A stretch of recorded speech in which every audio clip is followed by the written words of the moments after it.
Welcome to Captive Conversations. I'm your host, Adam from Captive Wi-Fi. Join us as we dive into behind-the-scenes stories of hospitality leaders exploring tech, operations, and marketing through the eyes of the experts. Let's get the inside scoop together. Hello, everyone. This is episode 16. Give everyone a virtual wave. This is David Bird from Impact Data /Talkbox. And thank you for coming in. Very kind. And you found a better route in, which is good. So hopefully you'll be in London more. Yep, I've managed to hack the train network and get down here in record time. So I'm happy with that. Yeah, amazing. Do you do the loyalty for the train network? No, I think that would be an impossible task as well, given the prices. Okay, so we're going to start with the two questions from the previous guest, which was Lucy from Airship. And her two questions were, which was the first one was pretty tricky. First one was a bit of a doozy, wasn't it? Yeah, it was good. She did it on purpose. She knew you were coming. No, she didn't. The question was, what makes you unique? What do you think you can beat anyone if you were challenged to it? Okay, so I've had a think, 15-minute think about this. Mm-hmm. I spend a silly amount of time on Google Maps. Mm-hmm. I virtually travel the globe on Google Maps. I believe if you was to show me a street view picture of anywhere on the globe, I'd be able to tell you exactly where you were within a 50-mile radius. I think we have to do that challenge at the end of this. Yes, maybe. Yeah, we could do that. But yeah, I think so. Yeah. Anywhere. Yeah. Have you heard of GeoGuessr? Yeah, GeoGuessr. No, I haven't heard of that. GeoGuessr is like they've gamified it. So yeah. So do that for you. I know geotagging and obviously what's the other one where you go find stuff in random places? Oh, that's geocaching. Yeah. No, GeoGuessr, you see a series of street view pictures. Yeah. And you have to select on the map where you think that place is. Okay, so you've done a lot of that then. Yeah, I'm pretty good at it. Yeah. Out of all the people I know, I'm probably the best. That's interesting. Yeah. Bit of a map geek. Yeah, I love it. Yeah. That was a great question, though. It was a good question. Pretty tricky. It took you a while. I'm glad you gave me some preamble to decide. Yeah, a bit of time. I should have given it to you earlier. I did say you'd have it in the morning. Yeah, but, maybe I could have given a more corporate one. No, that was perfect. That's perfect. I think it was more of a person. People have been doing the first question to be personally, personal, and the second question to be sort of like that one. So the second one is, if you could eat one thing for the rest of your life, what would it be? Oh, the easy one. So it would be spaghetti bolognese. Mm-hmm. My colleague Mark Tunstall, our ops director, said it was the best bolognese he's ever had in his life. He's older than me. He's more experienced. He's travelled the world. Yeah. So to get that type of feedback from Mark is pretty strong. That's good. And every time the Australians come over from Melbourne to the UK, mm-hmm. I end up having to cook that for them in the Airbnb that we never did. I love that. Yeah. So it's become a bit of an art for me. What's the secret ingredient? Depends how you're feeling. You can put all sorts in it, can't you? The trick is not to muck about with it too much. The more you muck about, the further away from the core you're getting. Yeah. It's about doing the basics correct, mm-hmm. and then adding a little pizzazz on top. Nice. Yeah, a little bit of Marmite in there sometimes. Marmite. Soy sauce, actually, for that umami flavour. God, little chefs come up. Yeah. A bit of umami. Yeah, absolutely. Yeah, soy sauce. I never thought about putting soy in an Italian. Yeah, Marmite sounds interesting. Well, it's yeast extract, and it's that umami. Yeah, flavor. Oyster sauce, bit Tabasco. It just boosts those core. Like it a bit spicy or not? Nah. My wife would kill me. Yeah, and I would try and make it slightly spicy, but she has a knack for finding out that I've messed about with this food. And that little tear comes down her eye. Yeah. Why have you given me this? I cannot eat it. Thank you for those questions. We'll have to test you out on some of that. We should actually, and I don't know how you would turn it into content, but we can have a go. I would definitely think about doing like I forget the name of it now. My kid did it at school, the little quizzes. Anyway, on to the next questions, which are the standard questions, which is we do two at the beginning and then a couple afterwards. Best hospitality experience. Well, it's probably been said before, but I went to Dishoom for the first time not so long ago in Manchester. Been wanting to go for a while. And I was just blown away. And the thing that hit me was the scent, just the smell. Like they've done some scent psychology. They've done something around that, just, to get people just to get really involved in the ambience of the restaurant. Great menu, great staff, great service. It was really, really cool. And did you do order at table or did you? No, not for that one. Okay. No, I don't think Dishoom. Have they started doing that now? I don't know. We had a great waiter come over and explain. I think it's all about the experience, right? Yeah. Yeah. I've been to before and it's been awesome, but then I've gone at like 10 o'clock when it's like rammed and you end up have a buzzer, and then you end up sitting at the bar, and I'm like, oh, I'm really hungry. It's amazing food come past, and I'm like, okay, I gotta go. Yeah, nothing worse waiting for that. I went at the wrong time. It was just the wrong time. I didn't even book. I was just, I've had breakfast there before. Okay, you need to do that. Amazing. Anyway, that's awesome. So, and that was more about the experience, right? As well as the ambiance. Yeah, just everything. Walking through, being greeted, the smells, the sights, the sounds, the whole experience of being sat down, and obviously the food is delicious. So yeah, amazing. Best hospitality tech. Best hospitality tech. Well, we work with a lot of partners, so we come across a lot of tech. You do. I can give you two answers for this if you want. Okay, yeah, two's good. So I was speaking to somebody, and this is probably a bit of recency bias, but I was speaking to the guys at Sentiment Search not so long ago. He's coming in tomorrow. Awesome. Yeah. Like, I was blown away. So feedback, but with AI. Yeah. So they've got AI bots doing the inbound conversations with customers. And then they're taking all the qualitative data from feedback reviews, which tend to be paragraphs, and they've got the AI analyzing it and spotting quantitative data from that and being able to present it in reports. So I love that. That was really cool. Another thing that he does, which was really clever, is one that onboarding's like that. Yeah, okay. Rather than weeks, and the competitive research. So you own a burger place. You own 3 other burger places. Yes, you've got benchmarking, haven't you? Oh, so good. Yeah. And our platform plugs into them as well. So they do feedback, so do we. So we have a word of mutual clients. So someone leaves feedback on our platform, we obviously gate the negative feedback. So his platform looks amazing because the client's like, yes, I'm getting 4 and 5 stars. It's awesome. And then they plug ours in and they go, oh yeah, there's some negative reviews there. We better fix them. But it's nice. Theirs plugged into us. We feed our reviews into his platform, so he has a better overview of the reviews. Yeah. But yeah, it's very clever. He's coming tomorrow, so it should be fun. No, well, that's cool. That was unprompted. I didn't know that. Yeah, he paid you. I suppose the second part to that would be integrations. Mm-hmm. So integrations come in many flavors. There's what you might refer to as functional integrations, where you've got 2 systems doing a thing, and you can pop your logos on each other's website and you can say we have an integration. But then there's deep integrations where you're actually solving problems on the integration side. And so, talking about best in class tech, look, nobody builds crap software, right? Well, everybody's. I mean, nobody there's quite a lot of crap software out there, to be honest with you. A lot of our partners, they're a best in breed, right? Of course. So we all do what we do really well. Yeah. But then it's bringing them all together with you, Adam, and making sure that when you're doing the integration... That wasn't a point for me, honestly. that was you to bring the mic nearer, but yeah. Oh, thank sorry. you. Of course, for me as well. I interpreted it as a bit of self-promotion. Continue. No. It's just about bringing it together, the integrations, and making sure the integrations are solving problems. Yeah.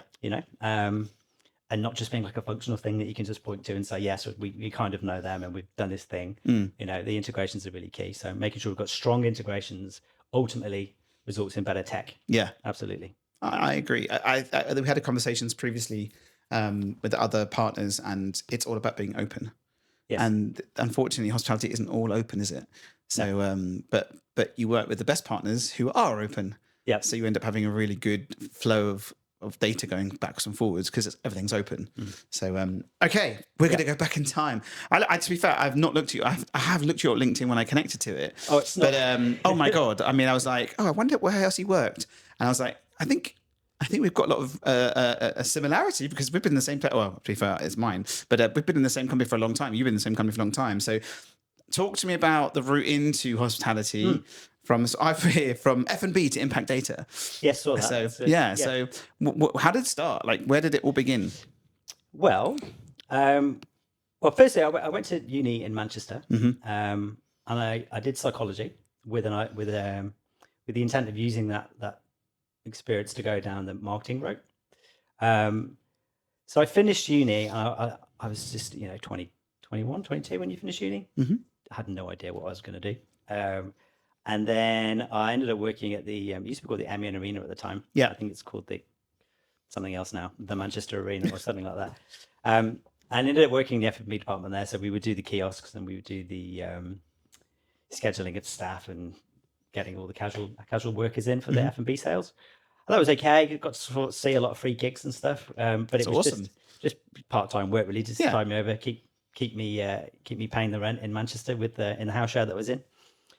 And then I was at a friend. So my friend at the time had a pub, and his wife was the owner of the pub, and she used to have lock-ins. It was right in the city centre of Manchester. Yeah. So we were out and about after work one night at the arena. It was about midnight. Let's go to the pub for a lock-in. And at about 3 a.m., I got speaking to this Australian chap called Steve Fitzgerald, and he was he was staying upstairs, and he said, "Can I join you guys and have a few beers with you?" Aussies are great. They can just do it. Yeah, can't yeah. they? He just opened the door and was like, "I hear you guys having a lot of fun. I would like to join you." And we said, And you "More heard the the merrier." accent, and you were like, done. Yeah. So me and Steve got talking, and he was saying, "What are you doing?" And I was like, "I don't know. I'm working in Manchester Arena, but I'm looking to, start something like a career, Yeah. something that looks like a career, rather." And he said, "Oh, I've actually come over from the UK to set up a database marketing and digital marketing company. Shall we have a chat in a couple of weeks?" And this was at like 3:30 in the morning, and I thought, I'm going to say yes, because I'll never shoot down any opportunity. Of course. Always explore these avenues. And then 2 weeks later, he reached out and said, "Do you want to come and have a chat with us?" So that was the start of Impact Data in the UK. Oh, really? Yeah. So they sent the Lone Ranger, Steve Fitzgerald, over. Yeah. What was his role?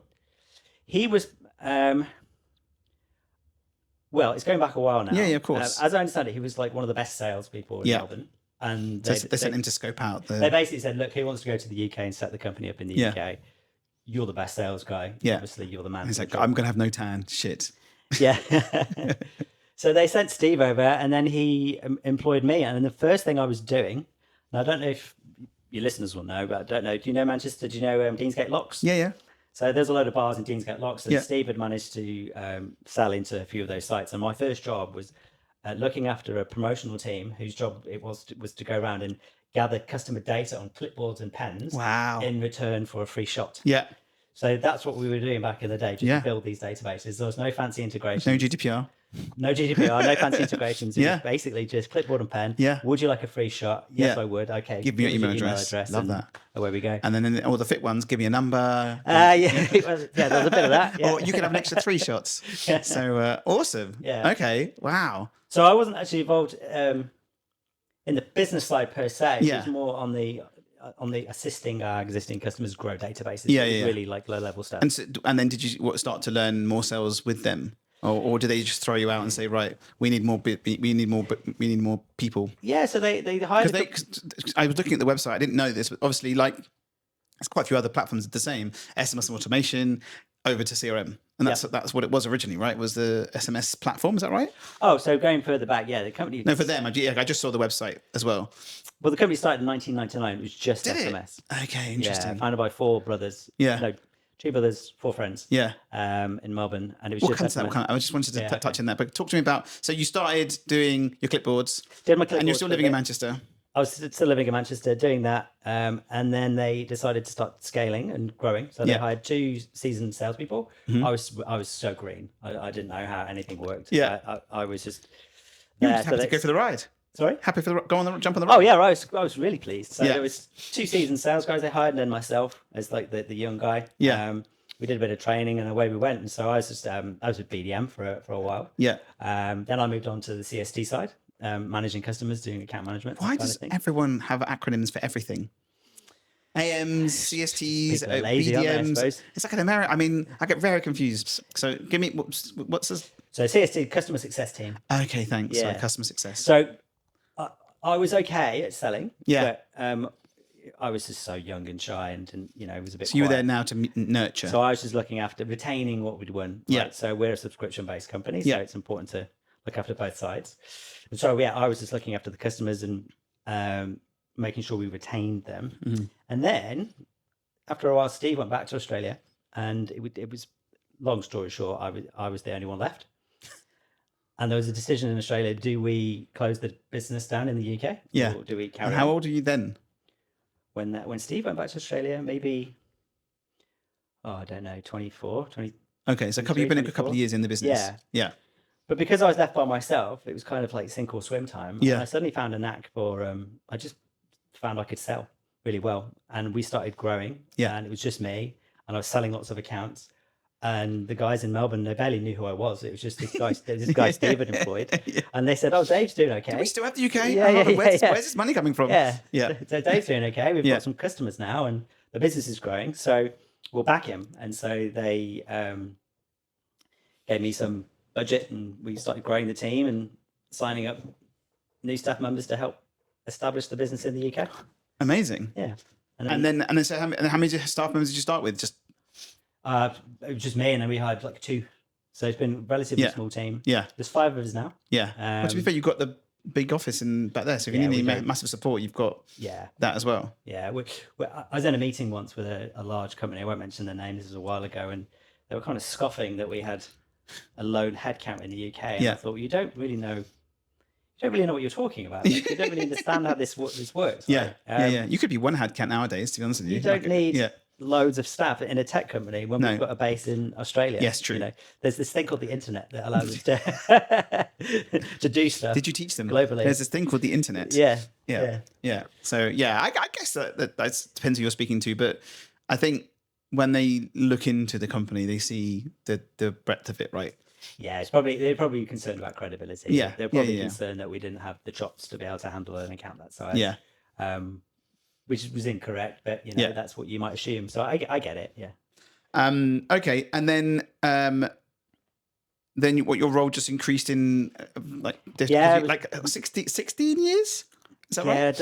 I haven't really thought about it. Or is it just falling away on the wayside? It's like, when you get past 40, you sort of forget how old you are. You feel, whatever age. Well, yeah, I'm 40 next year, actually. Oh, there you go. Yeah, so I'm getting there. No, I don't know the number. Is it 16? Yeah, I think it was 16 and a bit. Yeah, 16. To be fair, congratulations. So hold on. Maybe I could do that.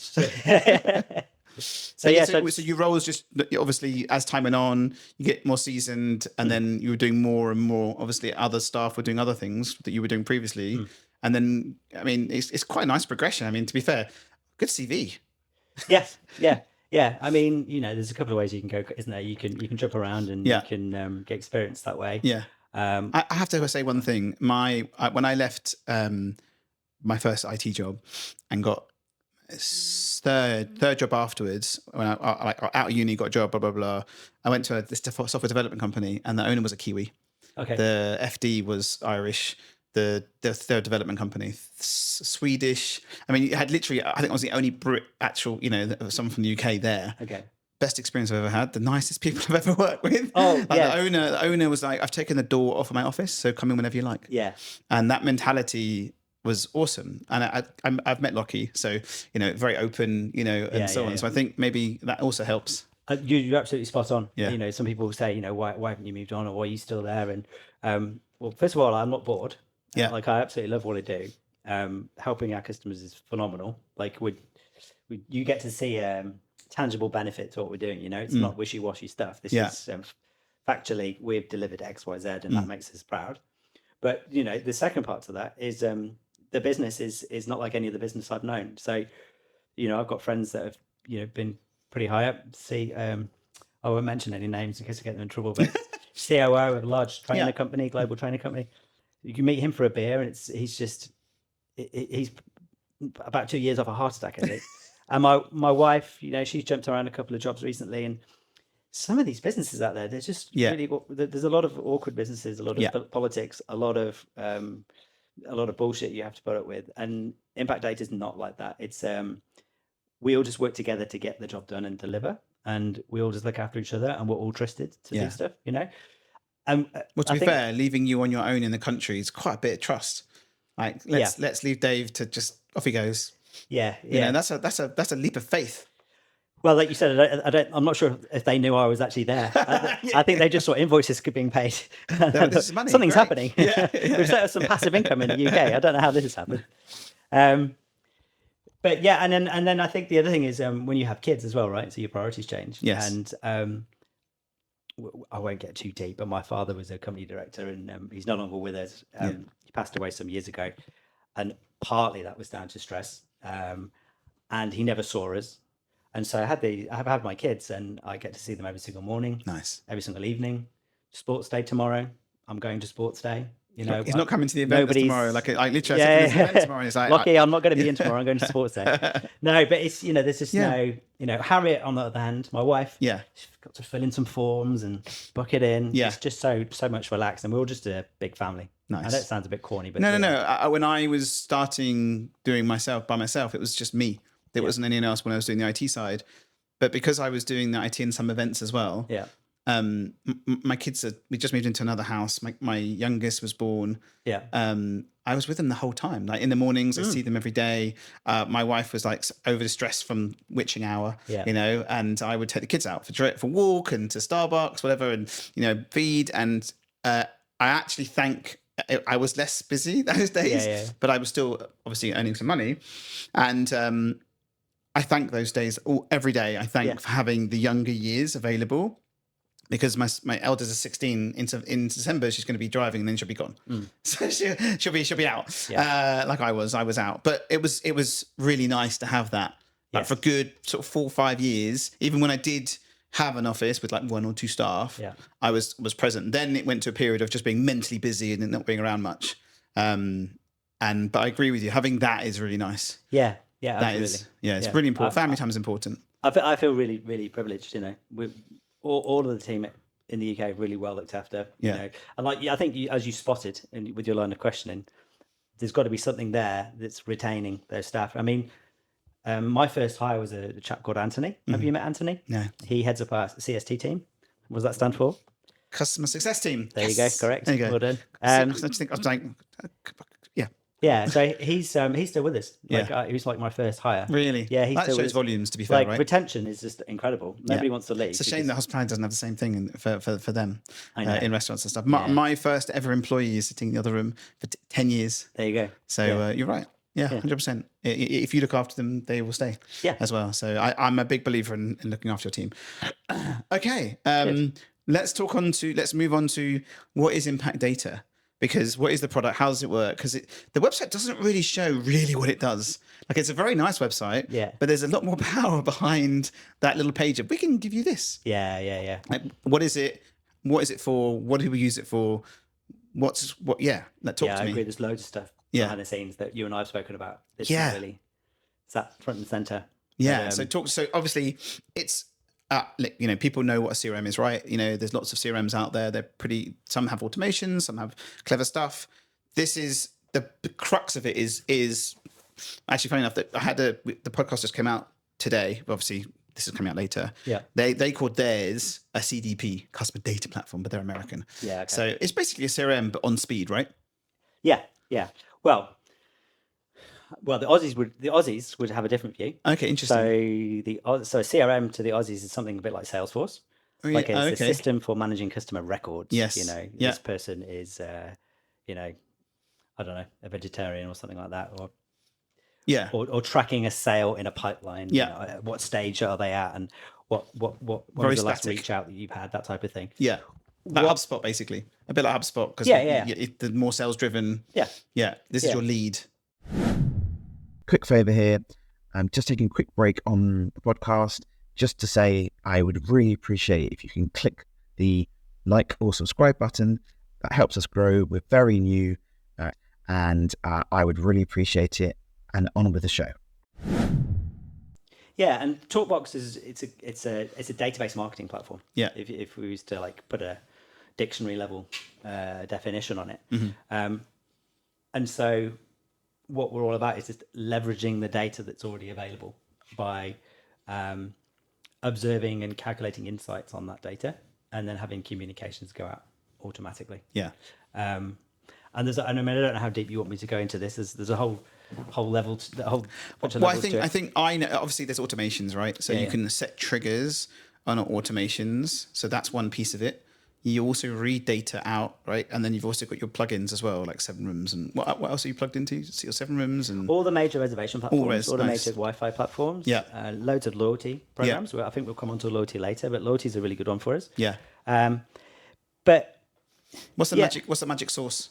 The integrations. Yeah. Yeah. But not just that. I mean, the integrations is a magic sauce because it brings you the data. Yes, but we analyze the data on the way in. Yeah, that's what I'm saying. So the integration sounds great, but I think correct me if you're wrong. What you do with the data is the magic sauce.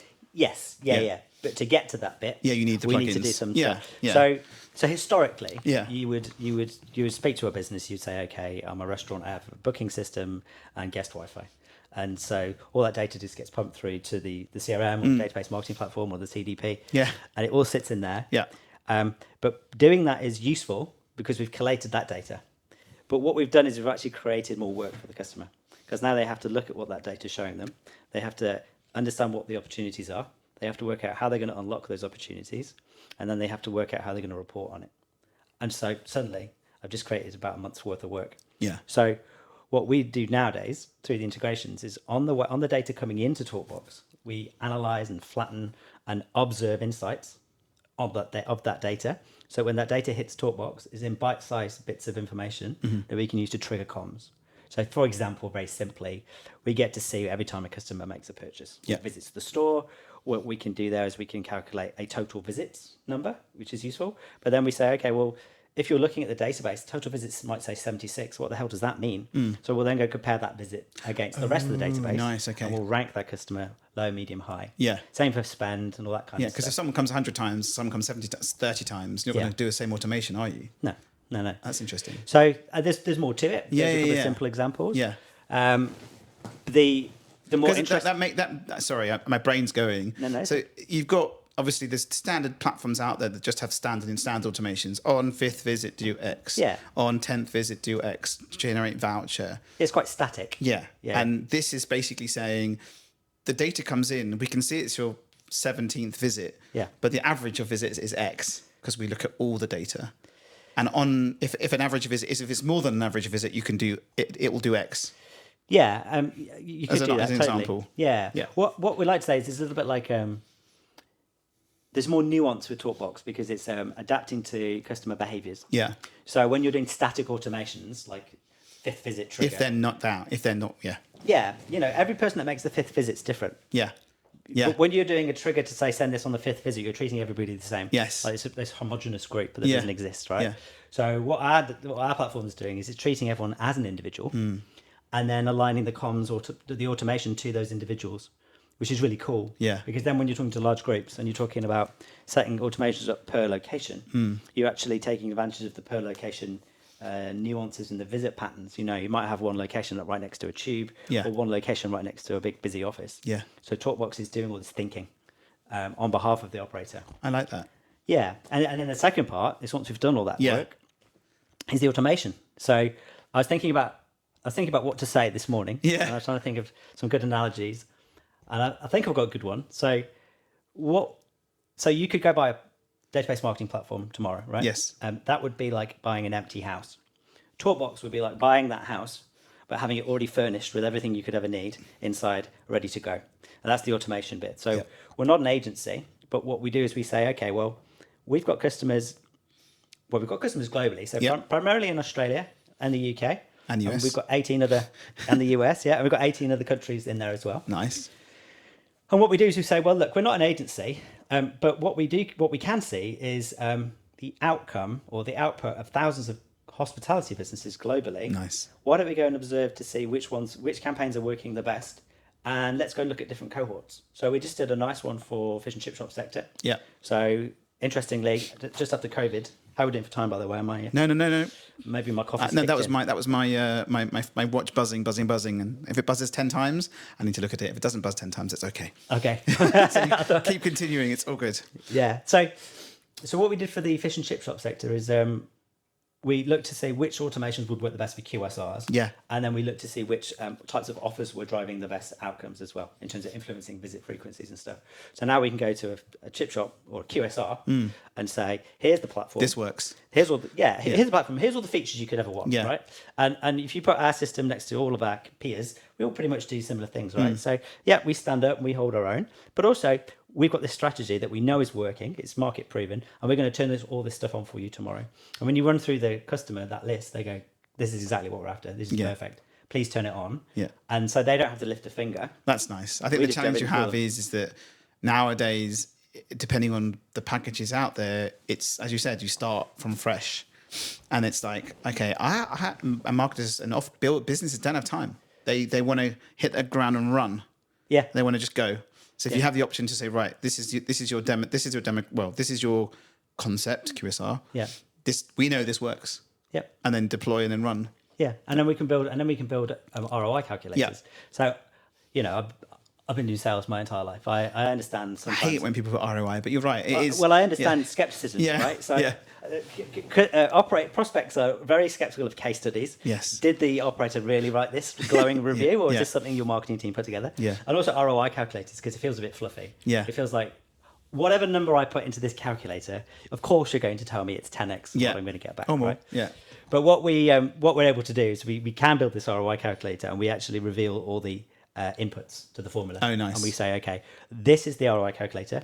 These numbers, these inputs are accurate Yeah. because it's based on the analysis we've done of thousands of venues. On average, they're getting this return Yeah. on this engagement rate on your emails, and they're just generating this ROI. And then what I guess you can add rough value per sale and put per visit as well. Per month we'll work. Yeah, it yeah, out. yeah, yeah. So Nice. we can tell them conservatively. Yeah. At current outputs, you would be getting X, Y, Z. Yeah.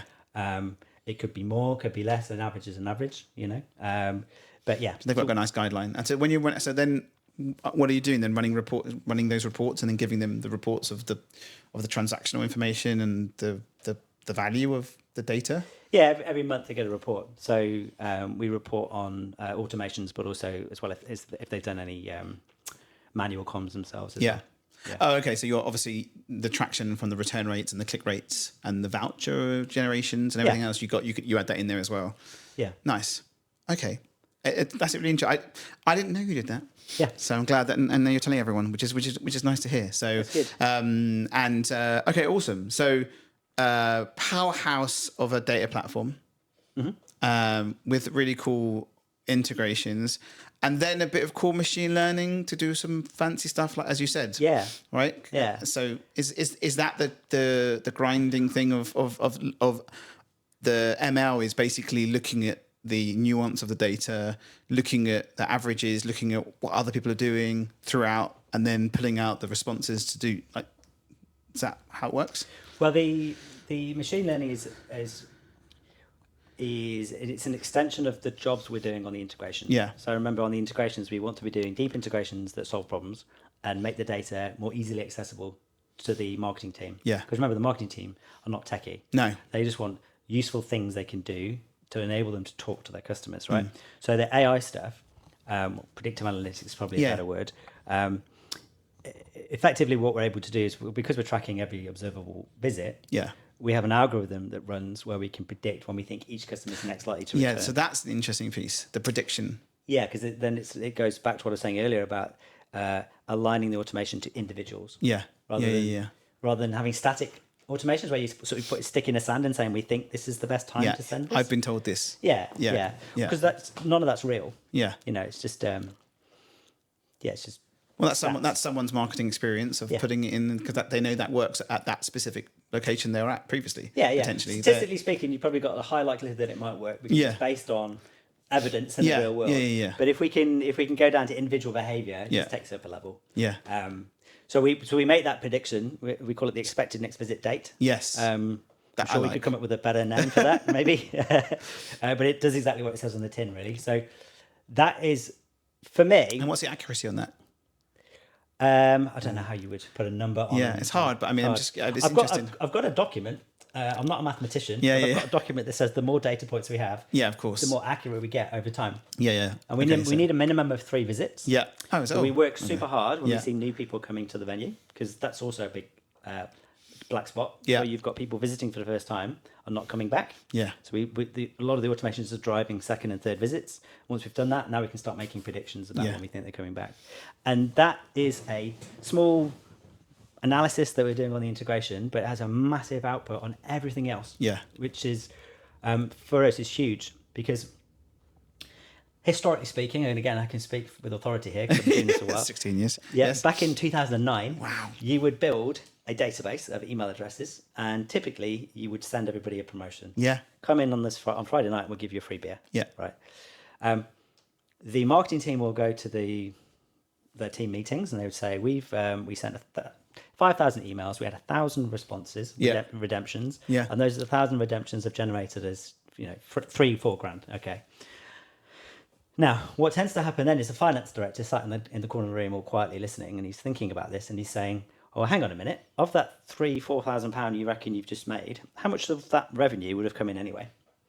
And everybody goes, I'm not too sure. I did it for you, damn. Yeah, I don't know. Leave the room. Yeah. Yeah. So with the expected next visit date, what we're able to do is we're able to predict when we think the customer's next likely to come in, wait for that date to arrive, wait a bit longer, so give them a little bit of leeway. Buffer. If they still don't visit after that period, we send them a promotion. Nice. If they visit within that period, we just recalculate their expected next visit date to a date further in the future, and we don't send them anything. So what we're able to do now is help businesses send better promotions without cannibalizing. It's not that generic, without cannibalizing existing. Here, one-time use voucher, one-time use voucher, one-time use voucher. Yeah. So when you're doing your reporting, you can speak to the team with authority to say this is incremental revenue. Yeah. Because there's business logic built into the discount. Yeah. And it also helps us get around some prospects or customers rather. They're a little bit sticky with doing a promotion. Yeah. I don't want to do promotions. We've never done promotions. Yeah, we don't do promotions. Yeah. And I go, well, hang on, let's think about it this way. If we did it this way, and we built this logic into it, would you consider it? Yeah. And they go, well, absolutely, because a lot of these triggers... You're not blanket promoting. Yeah, and a lot of the triggers, you wouldn't have got the customer in anyway. Yes. Because the data's telling us that. Yeah. So why not? I literally have spoken to 3 people and they're like, we don't do offers. Yeah. But it's not about that. It's about... I think it's more... You don't do offers to everybody. No, but so the conversation I've had with other people is it's about building a community. So there's loyalty, but then I think it's actually a bit of more of a community. So if you're building the community, which is basically not throwing offers to everyone, but understanding your flow of people, then you build that community because you're not just throwing an offer at someone because, Yeah, we don't want to reward... No. Bad behaviour, do we? We don't have to keep discounting people. Yeah, no, but you're right, 100%. And then you're wasting money because you're continuously rewarding people because that's what your rules say so is on first visit, do the welcome visit, really important always. Yeah. Second visit maybe. So maybe you have, as you said, the third visit. Why give them extra if they come in on the 7th and 8th and 9th time? Yeah, if they're visiting your venue and we can see that, perfect. Yeah. Leave them alone. Yeah, because you're tracking them anyway. Yeah. That's really nice. Yeah, and as I say, when you report on it, it's incremental. Yeah. It's so then when you're showing the amount of vouchers you've used at the end of the month, it's not 1,000 vouchers been used. It's actually like 20% of it because they're the people that you've not churned. They're the ones they're the ones you've checked to say, that just before they churn, we've sent them a message. Yes. Yeah. So when somebody says, "Why are we giving away all these free beers?" for example, then the marketing team can say, "Because these people fulfilled these conditions where they were visiting, we predicted their future visit and they never came. Yeah. But we thought we'd give them a nudge. Everybody else that did visit, we left them alone. Yeah, and but you've got the tracking for them as well. So when everyone else visited, because of the integrations you have, you know when they came. Yeah. So then that gets ticked off on the platform. Yeah. This is good. I've spoken to you before, but we've never really delved into all of this. This is you're blowing my mind a little bit, to be honest with you. So thank you, Adam. Yeah, we've usually had a couple of beers. When we've been... Yeah, absolutely. So I'm skipping past this stuff. And we're moving on to like Google Maps or something. Yes, and other tech stuff and sun cream. Yes. But yeah, this is really interesting. Sorry, I've actually told you I was still interested in it 16 years later. It's really cool stuff, isn't it? Yeah, well, to be fair, it's like tattooed on your arm and your back and neck, isn't it? So you go to sleep looking at it. I think that's really interesting and very important because people don't understand the value of data sometimes. There's been lots of times and reports in the past where big brands, where people sign up to the website, they don't do the welcome message because their website sign up is the same as a venue walk-in. Realistically, because they're interested in your brand, they're going to sign up. Give them the same welcome message you give them for everything else. And some big brands that we work with specifically don't send any emails. They do send emails, sorry, but they'll do it every so often. They won't do it they won't look at the data. They won't look at the visit tracking. They won't look at automations. They'll see in the system. But I think a lot of people don't do it. And I also think people are scared. And I think if there's education out there, and if you can do some more education on what you've just said in the visits, more people will understand actually, because there is a worry. It's tough times. People don't want to give money, give food away, give drinks away all the time. And if you can show the value of the product and say, right, you don't have to throw away all your money at your free drink. Yeah. Give it to people who weren't going to come. Need a nudge. Yeah, give them the little nudge, give them the little point. Yeah. You know. That's awesome. But yeah, I mean, but you're right. Like sometimes we see businesses are using their data it's a reactive process. Yeah. And because it's a reactive process, when they've done it, there's a bit of guilt because they're going, oh Christ, we just spammed our entire database because we were in a pinch, like we were a bit quiet on Thursday, and so we wanted to do a promotion. Yeah. And so then it's kind of, they feel a bit guilty about doing that. Yeah, but and then so like to your point, they've sent it to 10,000 people. Of that, half of them came last week. yeah, exactly. Yeah. You just cannibalize existing Yeah. revenue. Yeah. Let's not do that anymore. No. Yeah. So theoretically, you can go in and do. I want to send a message to people who haven't visited after X time, and then you could still do that. You could do it manually, but you could do it to people who only haven't visited for a month, for example. Yeah. Right. You just because you've got the data. So I want to send everyone an email who hasn't visited for a month and just target that segment. Yes. With a specific offer or deal or special. You could do, but when you're using, I guess you've got the automations anyway, so you you wouldn't really do it. You want to let the automation do it. Yeah. You don't want to be doing it at scale. Yeah. Because when you're doing it with automation, it's a handful a day to the Yeah. database going out. Because everybody's going to Do you find that with you guys, less people are sending the monthly emails, and more people are doing the automation flow? Oh, it's a combination. Yeah. Right? So what we say is, here's Talkbox, here's the automation. We're going to set everything up for you. So we'll write the copy, set the promotions up, Yeah. configure it. We'll turn it on. Well, you write the copy as well? Yeah. Okay. Yeah, we know copy works well. Yeah. Look, some businesses are like, Yeah. that's perfect. Yeah, Some yeah, businesses are like, I wanna we've got change our own voice. Yeah. So what we'll do is we'll say, well, we'll build it, Yeah. and then you can tweak it. It's easy to tweak something. Yeah. There. So I forgot where I was going with that now. Well, with the monthly emails or So we say let that automation run. Yeah. And we've got a good idea on the success rate that's going to generate for your business. And then on top of that, then the marketing team can do what the marketing team was assigned to do, which is have fun and send out marketing comms. Yeah. Some will do newsletters. Some will. It'd be interesting for you updates, to that do a type of percentage. I'd love to know. You should do a little. Well, we do have quite a lot of customers that don't log in. Yeah, because they just let it go. And historically, And they get the report and they're like, yay! Yeah, and historically, you speak to. I know Lucy Cunningham from Airship asked the questions for the session. You speak to Lucy. You speak to the guys at Actio. Yeah. All of our peers. Back in the day, that you would look at through their customer list. Yeah. There'll be quite a high percentage of people that are just not logging into the platform. Yeah. Because they don't know what they're doing. They're scared of it. Yes. So what we decided to do is say, let's help them with that. Nice. And so that even if the customer doesn't log in because they are lack of time or whatever it may be, it doesn't matter. Yeah. We know we're adding value. Yeah. Because the minute we're not adding Well, you can value, still prove they it, just cancel the but you can account. prove it, right? Yeah. So that's a difference as well. Yeah. So it is very interesting. I think I was talking to somebody today that it's like set it and forget. It sort of is that way. You can get on with the rest of the comms, and because there's so much more to do now. Like I speak to restaurant owners the whole time, and they're all like, "I haven't got time." Yeah, exactly. Yeah. I haven't got time. I've got to run this. I've got to do staffing. I've got to do this, and it's like a manager doing everything. There isn't always a marketing team to run it. Even if you try and outsource it, there's budget constraints. But I guess if you have a system that can, that's what I love about these sort of platforms, that you can set it and forget. Yeah. Because you can't, you know it's running in the background. You know it's not pissing people off. You get an email at the end of the month telling you how successful you've been. Yeah. We had the account managers write little. So it's a monthly report is typically a computer spitting out some numbers, right? But then we have the account managers at the bottom.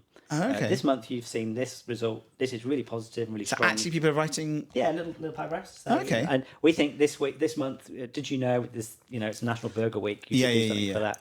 All that type of stuff. That's nice. Yeah, just to give them some prompters. But again, if they're too busy, so be it. Because as I was saying a second ago, we're a subscription-based company, right? Yeah. So if they're not getting value, they just of course switch us off. Yeah. So it helps us and it helps them. And you got what? And there's no contract, or is it just? Well, we're flexible. Well, depending on on who it is. Yeah, right? I mean, it just depends what we're being asked to do. The nature of the engagement. Is there a full service one where no one has time but they've got money? Do you do more? Is there more? Like, actually, can we just hand it all to you and you do all the donations, or is that not something? I mean, I'd like to, but I think the boys in Australia would get upset with me if we did that, because we're not an agency. Yeah. We're a software company. Yes. Developers effectively. Typically it's a 30-day rolling contract. Okay, nice. If we're doing a large deal, there's a lot of custom development work where different. we're not charging anything up front. We might ask for, as a gesture of goodwill, maybe a 12-month contract or something like that. Nice. But you've given the trust and hospitality, the same as us, with what behind you. With Captive, we do the same, monthly rolling, 30 days, same thing, because the trust in the product's good. Yeah. And if it doesn't fit, it doesn't fit. Yeah, and if you both hate each other, what's the why? point in being Yes. in an unhappy marriage? Yes. Because it's just going to create more headaches for you and them. I agree. And it just creates bad blood in the market. Yeah. And at the end of the day, if somebody cancels an account and wants to move on, well, you just have to say why. Yeah. And be better. Yeah. And just accept it. Yeah. You can't control other people's decisions to leave you, but with the contract. And also other people come into other businesses, right? Yeah. We have all that. We often sometimes have with the IT side, a bigger brand will buy the company and they get enveloped by the bigger brand. Same with probably between you as well. Yeah, the bigger we're brand going takes through a it. little bit at the moment, actually. Yeah. So it happens. Nothing you can do about it. So be it. Okay. I'm on to the big word now. Ooh, the big word. The big word of the moment. Loyalty. Yeah. Loyalty. Well, this is a fairly good one for me. Yeah. Because we're not a loyalty program. No, you're not. So we are beholden to the loyalty providers. But what we do is add shitloads of value to the loyalty programs. Yeah. So I mean, did you have a specific question to around be fair, loyalty? we talked about one previously, but it'd be interesting to understand how that works, how the plug-in to loyalty works. Because some POS platforms that you're plugged into are stock loyalty, Yeah. and then you're the beefy behind it. So we do loyalty, but they don't really do loyalty. They just have a token. Well, loyalty can just be a simple case of tracking everything. Yes, tracking. So talk to me about the data flow. Do you track purchases as well from loyalty providers that come in and then you can get the basket value and that sort of jazz? Yeah. So we're beholden to the data. We're beholden to the platform, right? So we are the data receiver. Yeah. So whatever data is available, we will take that on board. So typically, it's going to be a combination of visits, and we'll do the expected next visit analysis on that. We'll look at average transaction values. We'll bring in points balances and that type of stuff.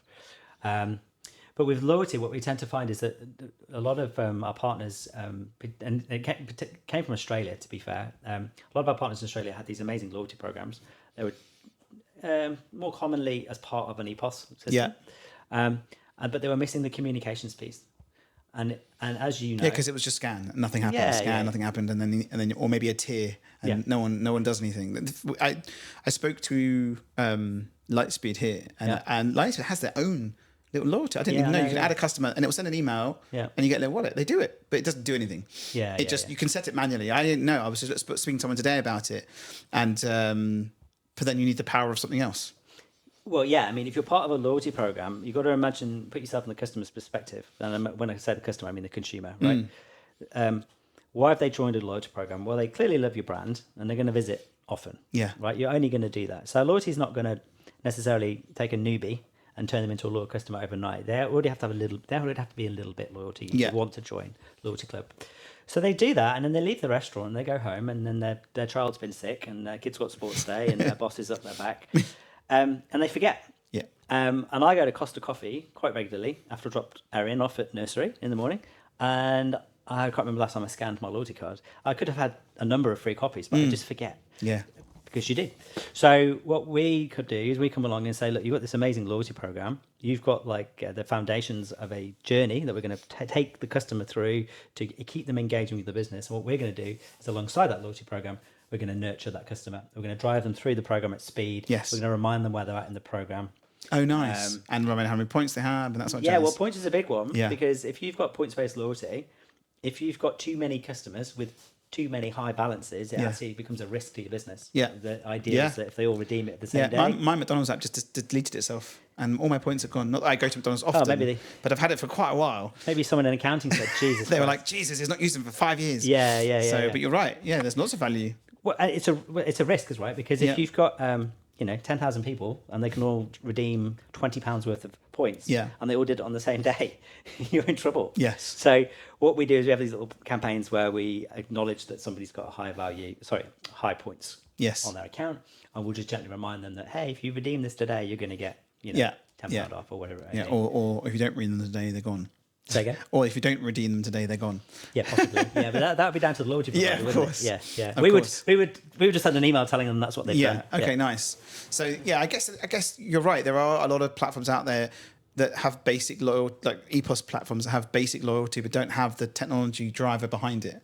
Yeah. So you end up being that bolt-on. So some people, you don't really need to build loyalty as a solution, but what you have done is become the driver for it. Yeah, that's it. Which is nice, because that's really interesting, because there's sometimes you have to go get a loyalty platform, then get a CRM, and then your POS, and then sometimes sometimes is integrated, sometimes isn't.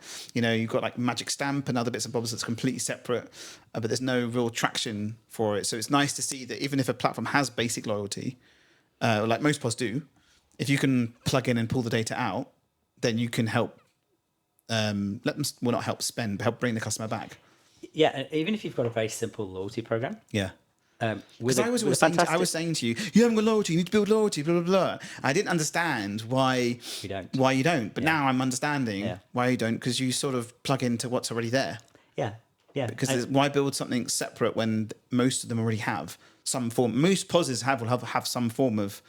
Yeah, and also some customers don't want a loyalty program. Yeah. Loyalty is horses for courses. It's a big thing right now. Like, so we talked about the other day about touchless loyalty, right? So you book a table, a 7 Rooms restaurant, right? So I've gone and booked my table through 7 Rooms. I've booked my table. I've arrived. I've arrived. I visited because it's an successful visit, right? I've signed into the Wi-Fi. So, and I've accepted the terms. I've become a loyalty or market opting customer. You don't need, if the visit is successful, why do you need to get them to sign up to a loyalty platform when you have that data already? You've got those points. Yeah. So why not say, thanks so much for coming, we've given you X. Yeah, of course. There's lots of brands out there that make you download the app.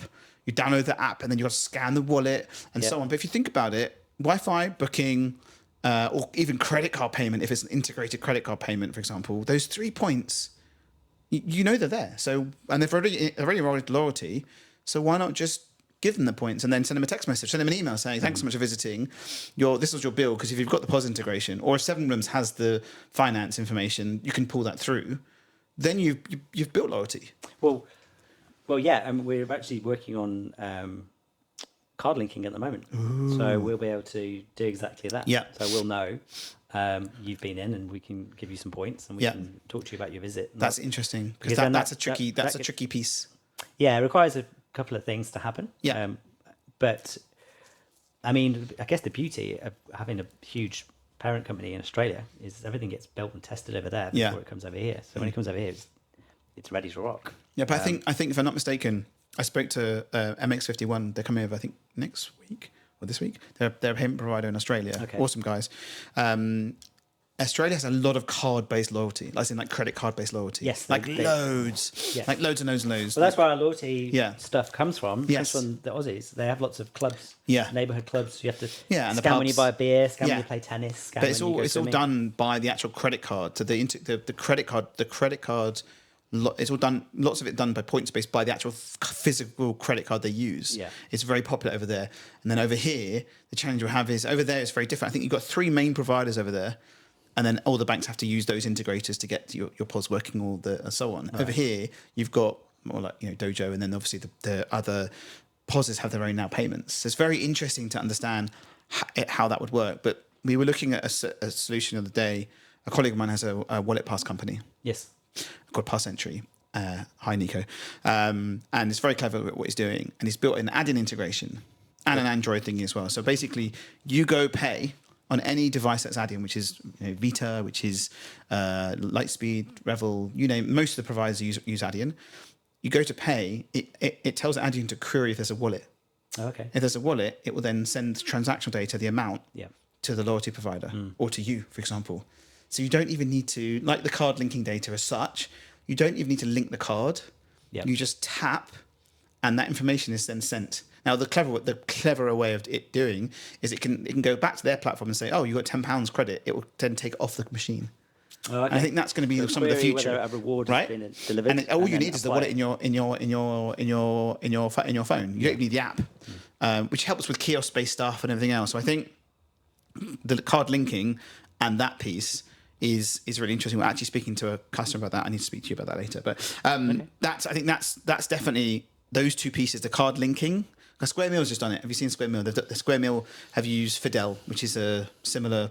It's an open source card linking platform. Okay. So you use them, plug it into your platform, you link your card, and then anyone who uses that card at that venue is then tracked. Right. So you sort of link it, because the GDPR is difficult, right? You got to link that person. So Lightspeed now have the payments. They know it's person X, but they can't link it yet. Yeah. So they're working on that. So once that happens and it plugs into yours, crazy power crazy power. More data as well. Yeah, and you don't need to worry about it because one, if they're connected to Wi-Fi, for example, and then they've paid, they've visited and paid and left. Yep. Which is awesome. I think the future of all is coming. It's really interesting how things are changing because the card linking has been around for a long time, but no one's really used it well. Yeah. It's very much, here's a loyalty platform. Put your credit card in. I'm not going to touch my credit card. Do you know what I mean? So I think I think open banking and everything else is making people a bit more open to it. Okay, so we're going to talk about what's next. What's next? What is next? We talked about card linking. To be fair, you've said that. Is there new stuff you can share? Because we're coming towards the end. As a tear comes down my eye. What next? Can you share anything? Any secrets? Well, that's what I'm trying. That's the thought process that's going on in my mind right now. Yeah. I'm like, I do know some stuff's happening. I don't know how much I can. Is that crickets? Was it? I could probably say, well, we're working on card linking. Yes. That's happening. And this is very early, but we are about to. So currently, the communication channels through Talkbox are email and SMS. Yes. We're working on a third one. Yeah, so you'll be able to. So we'll become more omni-channel. Yeah. And we're working on an integration with Firebase to allow us to send push notifications. Ooh, which is pretty cool because that's the nice. whole push notifications is a little bit. It's very different from email. Yes. The journey and the steps and the. But then you can push into requiring a app. new Then UI. you can push into app, right? You can push to app, yeah. So and Firebase. it doesn't matter what app you've got. Well, depending on if they work with they the need platform. a Firebase. Yeah, which most people use Firebase. To be fair, yeah. It's Google, right? Yeah. So we'll be able to add loads more value. Yeah. Because, we just become more omnichannel, and what we'll be able to do is leverage all the intelligent decision making that Talkbox does behind the scenes in terms of analyzing behaviors, and use that with a push as well. Yeah. So you've got this nice. Because some people don't see emails, some people don't ignore SMSs, but when you get a push. Yeah, but look, you can miss a push, right? So Yeah. Because Does Firebase does it detect if you missed a push and then can you fire an email no afterwards? idea. That's somebody. So I like to say my job is to be the window on somebody else's work. Yeah. Right. So I don't develop anything. There is a tool. I just talk about how great it is. There is a base. I don't know which product it is, but there's a base code for similar to Firebase. I don't remember the name of it, but it can detect if the push notification fails. Yeah, I'm aware that there's a level of tracking that you can do on it. Yeah, because if it fails, then you can send an email, right? Well, yeah. Well, that's the other thing I was about to say. So push can be quite ethereal Yes. things as well, because you can click on a push and it just disappears. Yeah. It deep links to the app. But if you can't remember what the push notification said, Yeah, I get that. and you don't go to a landing page, you're just sat in an app, and it's like walking into a room and wondering why you walked in the first place. Yeah. Like, why am I here? Yeah. So, you can have the follow up via That's email nice. or SMS. That's that type of important. stuff. That's amazing. Yeah, I like that. I like it a lot. Yeah. Awesome. Okay. And So, then and some more stuff on AI. okay. Some more stuff or Some. But some. I'm And not. do you think they do anything about WhatsApp or not? Do you think that might be a channel? Because there's awesome AI tools out there. Sorry, not some automation tools out there for WhatsApp. Because WhatsApp is one that doesn't pay. You don't pay for SMS sending, right? Obviously, you have to pay for the product. But there's some cool new tools that just come out that do complete automation on WhatsApp. Yeah. I think we've looked into it. It's just a question that.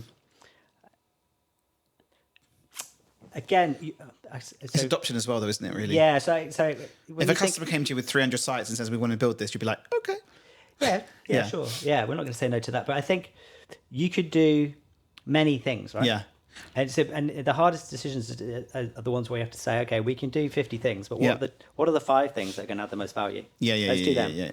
So we know You could do everything. You could be a master of what was it? Master of all. No, what was it? What was the term?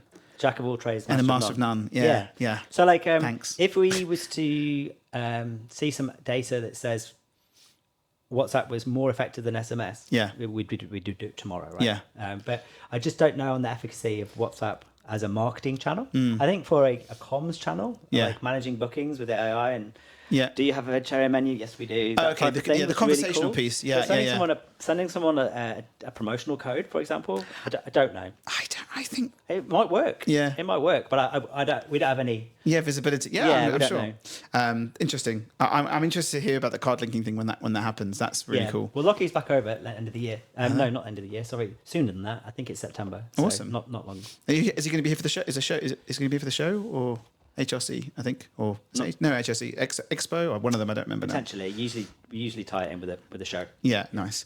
Okay, we're coming to the end, and I was putting in what's coming next. When's the David Bird podcast coming out? I don't know. I've you really need to do enjoyed more myself. content, man. This is just easy for you. You just roll it out. You're like, oh, I'm a bit nervous. Jesus, like I was this morning. Yeah. This morning, and then you sat in my comfy I've office. really enjoyed myself. This has been really awesome. Thank you for coming. But we need more content. We need to hear more about. Yeah, I know. We're not very good at shouting about how cool we are. I just get text messages saying, just signed 800 site in America. Thanks. Yeah. Well, we just we just do good work and people are happy and they love what we do. So. Yeah, I think you need to be. You've been around for a long time in the company. I think you need to take the leap and just the limelight. Yeah, and just have a chat. Even if you're talking to yourself, and it's hard talking to yourself. I'll happily talk to you. You just mute me out. Maybe you could be the first guest. Yeah, perfect. There you go. You go. And you can talk to your clients as well. You know, because they would love a bit of limelight. Anyway, I digress. Let's go on to the question. So, best restaurant. Best restaurant. Mm-hmm. We've got a few for this one, and I didn't know whether you would allow an international selection. Whatever you like. You can have two if you want. People have done two. Well, no. I tell you what. I'm a massive fan of. I'm a massive fan of Labab. Yeah. Like, there's different restaurants out there, but Labab is just phenomenal. Just have you been to the one downstairs in the Covent Garden, Maison Bab, which is like the Master Chef thingy? The one we went to was in Soho. Yeah, the one. Oh, is it Soho? Soho. Soho. You're right. And some of the flavors were like so unique. Yeah. And I mean, we had been out with Alex Dyer from Mr. Yum. Yeah. Now at Bazimpli. So we'd had a few pints. Yeah. But it was incredible. I really like the Bab. Yeah, the Bab is good. Yeah, and Stephen's a bit techie, so. I spoke to Stephen a few times. Yeah, it's a good brand. Stephen. One of our clients. Thank you. Cool. Best burger. Again, best burger. We have to go international for this one. It have to be In-N-Out Burger in California. Okay.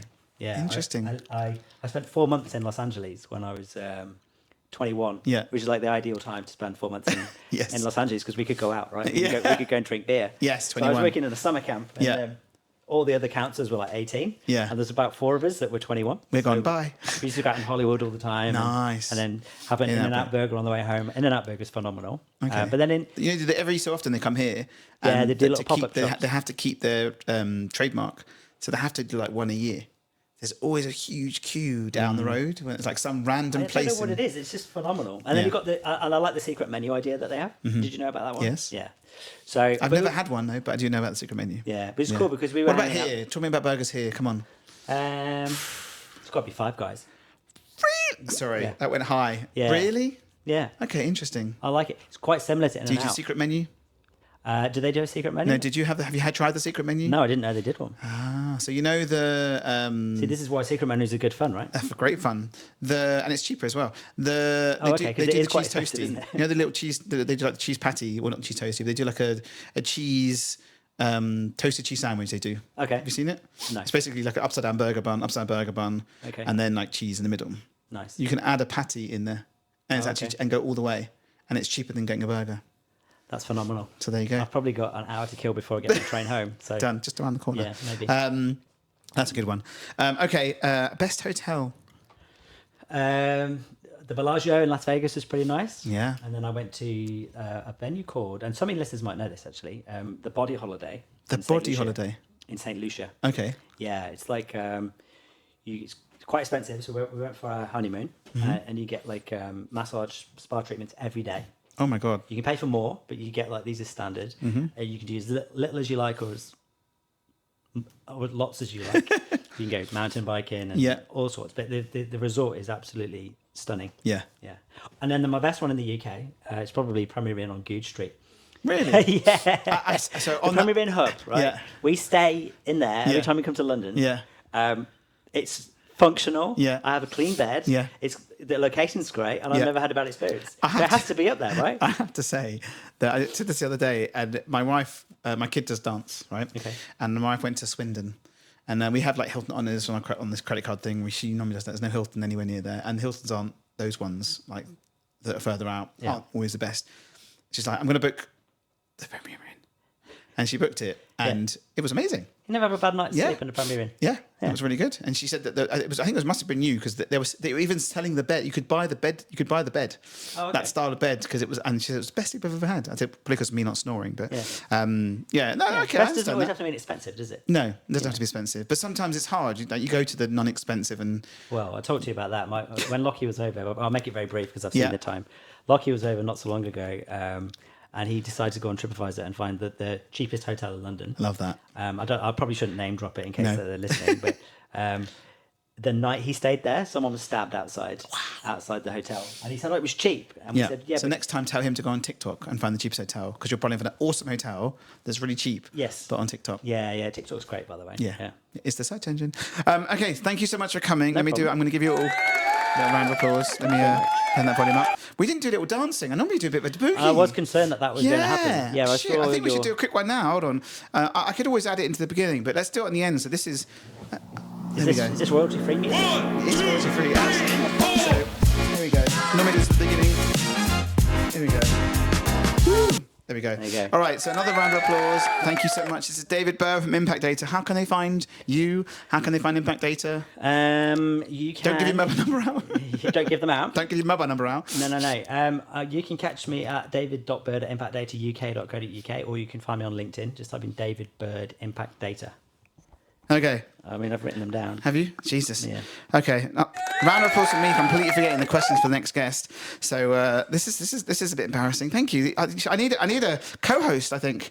Yes. Okay. Well, that'd be a good little foray into podcasting. Yeah, because I completely missed it. Okay. 2 questions for the next guest. It could be anyone. It could be marketing, or I told you he was coming actually. So it's Pretty from Sentiment Search. Yeah. So but yeah, 2 questions for the next guest. Okay, well, I was running out of time this morning before I left, so I used AI. I asked ChatGPT to give me the questions. What version? The free one. Okay. Yeah. Fair enough. Okay, so for Prithee, now he's probably going to like these, actually. First one. Yeah. As technology continues to evolve, how do you see the role of artificial intelligence transforming the guest experience in hospitality industry over the next 5 years? Nice. Now, the key to that is guest experience, right? Yeah. So we can all put AI in software to make the software do cool things, but how does AI is it going to improve a guest experience when they're out and about enjoying their evenings? So that's the first one. It would do a deep dive onto your profile, social profiles, and pull it out. He likes In-N-Out Burger. Yes. Yeah. And then this is pretty standard. I mean, you can. We like standard ones. That's okay. This is Chat? It's not me. This is ChatGPT. So what upsetting. are some of the most innovative tech solutions you've seen recently that have the potential to significantly improve operational efficiency? Operational efficiency. Yes. That's a great question for him. To be honest with you, he'd be like, my software. Yeah. No, well, yeah. Right. That's what I mean. And no, that wasn't. What do planned, you think? What do you think?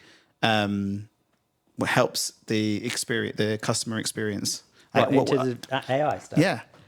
I think AI is not going to have a direct impact on the consumers. It's just going to affect them, the way that they engage with the brand. Yes. In easier ways. So I still think it's more of a tech. AI is solving a tech problem. Yeah. It's not solving a human problem, but it's just going to make humans have more seamless experiences with their engagement with the venues, whether it be finding them, booking with them, paying, all sorts of stuff. I think. And particularly around feedback. Yeah. I think that's what it's going to do. I could also see sensors being looped into AI. So then when someone just comes out the pool and there's a little earpiece in there, they know who you are. Because the good hotels will be like, oh, did you enjoy tennis? Mm. But not everyone has the opportunity to do that. So if you were able to have tracking on where they go and where they've been, and that feeds to a central hub so that someone gets a buzz on their watch or on their phone. I saw some venues in Las Vegas doing this. You would check in, and then they would bring up your favourite drink to the room. Yeah. Hi, and they would call you by your name. Hi, Mr. Bird. Here's your favourite bottle of beer. Yeah. And you didn't ask for it. No. You just got it. Which is pretty cool. Yeah. I think that personalisation piece is happening more and more now. Mm. And I think AI is going to help with that. Yep. The worrying thing is how how they deep diving into you. Hold on, he put a post on TikTok about the favorite beer he likes. Let's take that. Yeah, we need controls and Well, to be fair, regulations. I guess if you're eating at the restaurants there as well, they know what you're having. So yeah, okay. So we'll start again. Here we go. There we go. I'll have to join that. I don't do edits, so this is going to be really fun. You'll be like, where's the questions? Thank you so much for coming. No This worries. is David Bird at Impact Data, and we had some technology challenges. Hopefully the voice will work, but we'll listen to it in a minute. Thank you so much. Bye everyone.